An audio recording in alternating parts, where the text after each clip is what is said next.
دعوت فکر دی روزے سے پہلے اپنی ایمان کا جائزہ لے. جمعے کو فرض کیا نماز جمعہ تو وہاں کیا فرمایا؟ یا ایھا الذین آمنوا اذا نودی للصلاۃ من یوم الجمعہ فاسعوا الی ذکر اللہ وذروا البیع.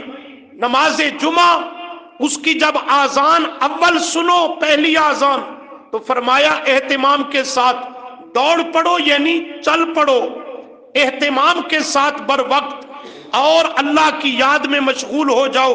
اپنے دنیا کے کام کاج کاروبار مشاغل کو ترک کر دو. کس کو حکم دیا؟ یا ایھا الذین آمنوا، اہل ایمان کو حکم دیا جن کا ایمان اور عقیدہ درست ہے. اب اس کے لیے نماز جمعہ کو فرض کیا ہے. اور کوئی عمل عبادت دیکھیں، اس کے شروع میں بھی آئے گا یا ایھا الذین آمنوا ان اللہ وملائکتہ یصلون علی النبی. آگے یہ آیت تو یاد ہے نا، یا ایھا الذین آمنوا صلوا علیہ وسلموا تسلیما. یہ عبادت ہے نبی علیہ السلام پر درود و سلام کا تحفہ، اور یہ عبادت بھی ہے یا ایھا الذین آمنوا، یا ایھا الذین آمنوا. کوئی مقام بھی دیکھیں جہاں عبادات کا مکلف ٹھہرایا تو فقط اہل ایمان کو. تو یہاں بھی فرمایا وَيُبَشِّرَ الْمُؤْمِنِينَ، خوشخبری سنائے ایمان والوں کو. پھر اہل ایمان کو فرمایا بس اسی ایمان پر بس نہ کر دینا. الذین یعملون الصالحات، یہ ایمان محفوظ تب رہے گا کہ اعمال صالحہ کا اہتمام کیا جائے. نماز اول فریضہ ہے، باقی فرائض کی نسبت یہ سب سے مقدم اور اہم ہے. اس کے لاگو اور نافذ کرنے میں بھی اول فریضہ ہے. اور دوسرا باقی جتنے فرائض ہیں جبرائیل کو پیغام دے کر بھیجا، میرے پیغمبر کی خدمت میں جاؤ اور کہو تم پہ روزہ فرض ہے، امت کو پیغام دے دیجئے، حج فرض ہے، فلاں فرض ہے، فلاں فرض ہے. پر نماز کو جبرائیل کے ہاتھوں دے کر زمین پہ نہیں بھیجا، نبی علیہ السلام کو عالم بالا میں بلایا اور بلا واسطہ جبرائیل براہ راست اللہ نے نماز کا تحفہ اور انعام پیغمبر کو عطا کیا ہے. تو فرضیت میں بھی اول نمبر، اہمیت میں بھی اول نمبر. اور قیامت کے دن حدیث پاک میں ہے اول ما یحاسب بہ العبد یوم القیامہ، قیامت کے دن جو بندے سے بعد الایمان، ایمان کے بعد سب سے پہلے حساب لیا جائے گا الصلاۃ، وہ کس کا ہوگا؟ نماز کا ہوگا. اگر اس میں کامیاب ہوا، دنیا میں اس کا اہتمام اور حفاظت کرتا رہا.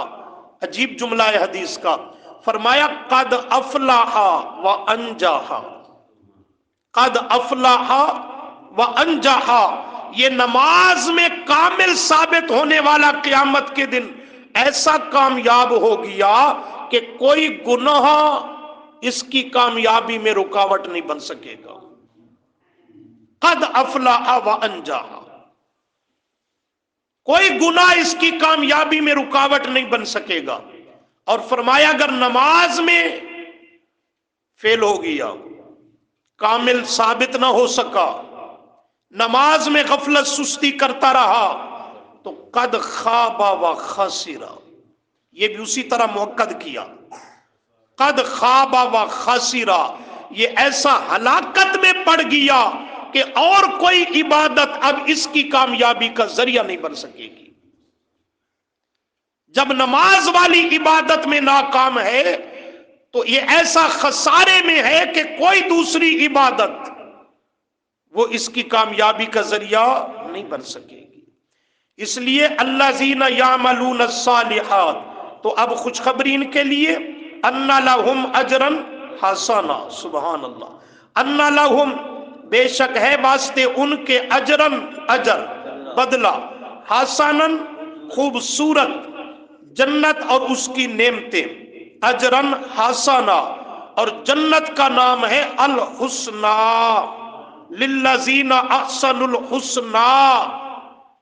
غور کرے تو جملہ دوں، جنت کا نام الحسنا، جنت کا نام الحسنا، اور ان کے لیے اجر بھی ہے اجرن حسنا، اور جنت کو حاصل کرنے کے لیے، یہ اجر حسنا پانے کے لیے اللہ نے جو شرط لگائی وہ شرط ہے لقد کان لکم فی رسول اللہ اسوۃ حسنہ۔ اس اسوہ حسنہ پہ چل کر آئے گا، اس میں یہ دونوں چیزیں ہیں، اول ایمان اور نمبر 2 اعمال صالحہ، تو پھر یہ اجر بھی ملے گا اجرن حسنہ۔ ماں کی سینہ رہیں گے اس جنت میں، بسیرا کریں گے، فی ہی اس جنت میں، آبادن ہمیشہ ہمیشہ۔ اللہم اجعلنا منہم، اللہ ہم سب کو ان میں شامل فرمائے، ہمیں اس قابل بنا دے، اپنی رحمت کا معاملہ فرما دے۔ ماں کی سینہ فی ہی آبادا، سبحان اللہ۔ تو فرمایا یہ ایک ڈیوٹی اہل ایمان اعمال صالحہ کرنے والوں کو جنت اور اس کی نعمتوں کی خوشخبری سنائیے، اور دوسری وَيُنذِرْ، اور آگاہ کرو، ڈراؤ ہمدردی کی وجہ سے۔ ڈرانا کس کو ہے؟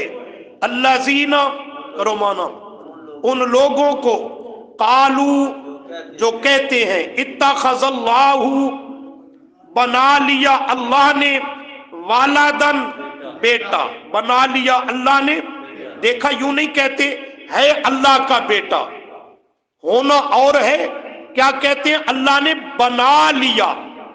حقیقی بیٹا مراد، یہ پیچھے سبقوں میں تفصیلاً عرض کر چکا ہوں، بیٹا ہونا اور ہے، بنا لینا اور ہے۔ ہونا حقیقی بیٹا مراد ہے، بنا لینا کسی کو بیٹوں کی طرح چاہ لینا، کہ اس کے ساتھ ایسی محبت کرنا کہ اس کی محبت میں مجبور ہو جائے، جیسے حقیقی بیٹا بیٹی والدین سے جو چاہیں ضد دے کر کے بھی منوا لیتے ہیں، اور ماں باپ چونکہ اولاد کی محبت میں مجبور ہوتے ہیں تو وہ ماننے پر بھی مجبور ہو جاتے ہیں۔ اور دوسرا کہ کچھ اختیارات اور کچھ ذمہ داریاں اس کے حوالے اور سپرد کر دینا ہے نا، سبق ذہن میں اس پہ تفصیلاً بات ہو چکی ہے۔ تو انہی دو بنیادوں پر یہ کہتے تھے یہودی کہ حضرت عزیر کو اللہ نے بیٹا بنا لیا، یعنی ان سے ایسا محبت اور پیار کیا اللہ نے کہ یہ جو چاہیں رب سے منوا لیتے ہیں، اپنی بات پوری کروا لیتے ہیں، ہماری سفارشیں کر کرا کے کام کروا لیتے ہیں، اور رب نے کچھ اختیارات ان کو بھی دے رکھے ہیں چھوٹے چھوٹے کاموں کے۔ یہی نظریہ تھا حضرت عیسیٰ کے متعلق عیسائیوں کا کہ اللہ نے حضرت عیسیٰ کو بھی بیٹوں کی طرح چاہ لیا۔ یہی نظریہ تھا مشرکین عرب کا فرشتوں کے متعلق کہ وہ کہتے فرشتوں کو اللہ نے اپنی بیٹیاں بنا رکھا ہے۔ تو فرمایا ان کو آگاہ کرو اور مسئلہ سمجھاؤ جو کہتے ہیں اتخذ اللہ والدن، اللہ نے بنا لیا بیٹا یعنی نائب، اور سادے لفظوں میں والدن کا مفہوم سمجھ چکے ہو تو معنی بنے گا کہ اللہ کریم نے ان کو طاقتیں دے رکھی ہیں۔ کیا کہتے ہیں؟ اللہ نے ان کو طاقتیں دے رکھی ہیں، اختیارات دے رکھے ہیں کہ یہ جو چاہیں وہ کر سکتے ہیں۔ اللہ فرماتے ہیں مالہم، نہیں ہے ان کے پاس بھی اس نظریے اور عقیدے اور مذہب پر من علم، کوئی قطعی اور واضح دلیل۔ یہاں علم بے معنی دلیل ہے، قطعی دلیل ان کے پاس ان کے مذہب اور عقیدہ پر موجود نہیں ہے۔ ان کے پاس بھی ولا لآبائہم، ولا اور نہ ہی لآبائہم، واسطے ان کے ابا و اجداد کے، ان کے پاس بھی کوئی اپنے مذہب شرکیہ پر قطعی اور واضح دلیل موجود نہیں تھی، نہ موجودہ مشرکین کے پاس، نہ ان کے آبا باپ داداؤں کے پاس ان کے شرکیہ مذہب پر کوئی دلیل اور معقول بات موجود نہیں ہے۔ کہو بے دلیلہ مذہب مشرک دا، بے دلیلہ مذہب، نشانی رکھو، تھوڑا سا آگے آ جاؤ 18ویں پارہ میں صفحہ 557 557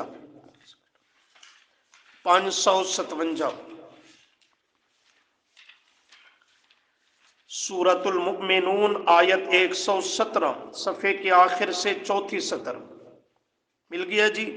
ذرا دیکھیے، وَمَن يَدْعُ مَعَ اللَّهِ وَمَن کرو مانا، اور جو یدعو پکارے، مع اللہ پکارتا ہے ساتھ اللہ کے، الہن آخر کسی دوسرے الہ کو، اس کی بھی پکار کرتا ہے، اللہ کی بھی پکار، اللہ کے ساتھ ساتھ اور ہستیوں کی بھی، یا اللہ مدد بھی، یا رسول اللہ مدد بھی، یہ ہے یدعو مع اللہ الہن آخر، یا اللہ مدد بھی اور اللہ کے ساتھ ساتھ یا علی مدد بھی، یا پنجتن پاک مدد بھی، یا پیران پیر دستگیر مدد بھی، یا فلانا مدد بھی، اللہ کے ساتھ ساتھ یدعو وہ پکارتا ہے، مع اللہ اللہ کے ساتھ ساتھ، الہن آخر دوسرے الہ کو، یعنی اس کی پکار کرنا، اس کو الہ بنانا ہے۔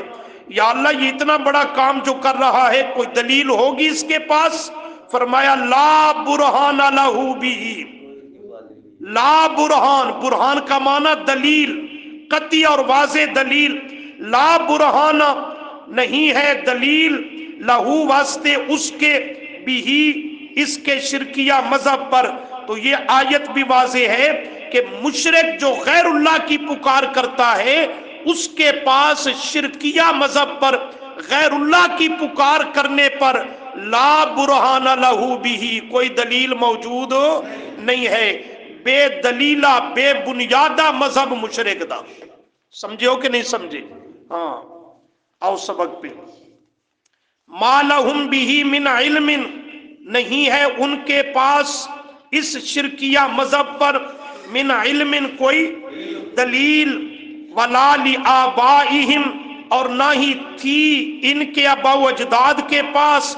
یا اللہ اتنی سینہ زوری، دلیل ہی کوئی نہیں، پھر بھی شرک پہ لگے ہیں، غیر اللہ کی پوجا پاٹ، اور ان کو مختار کل سمجھ رہے ہیں، یہ تو بڑا بھاری جرم ہے۔ فرمایا ہاں کابورت، ایک لفظ ہے کبیر، کبیر کا معنی بڑا، اسی سے ہے فعل تعجب کا صیغہ، کابورت معنی کریں گے واہ واہ بڑا کام ہے، واہ واہ بڑا کام ہے، کابورت واہ واہ بہت بڑی، کالیمتن بات ہے، قابل تعجب، قابل تعجب، کالیمتن وہ کلمہ بول اور بات ہے، تخرجو جو نکالتے ہیں، من افواہہم اپنے منہوں سے، اپنے افواہہم اپنے منہوں سے جو نکالتے ہیں، کابورت کتنی بڑی بات ہے، کتنی ناگوار اور ناپسندیدہ بات ہے،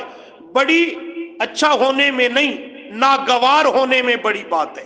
کابورت کالیمتن، کالیمتن وہ بول، وہ بات، وہ جملہ، تخرج من افواہہم جو اپنے منہوں سے نکالتے ہیں۔ کون سا نکالتے ہیں؟ یہی جو پیچھے گزرا کہ اللہ نے ان کو طاقتیں دے رکھی ہیں، اللہ نے ان کو اختیارات دے رکھے ہیں، یہ جو چاہتے ہیں منوا دیتے ہیں، یہ پہنچی ہوئی سرکاریں ہیں، اللہ ان کی رد نہیں کرتا، یقیناً ان کی قبول کرتا ہے، ان کی محبت میں معاذ اللہ مجبور ہے۔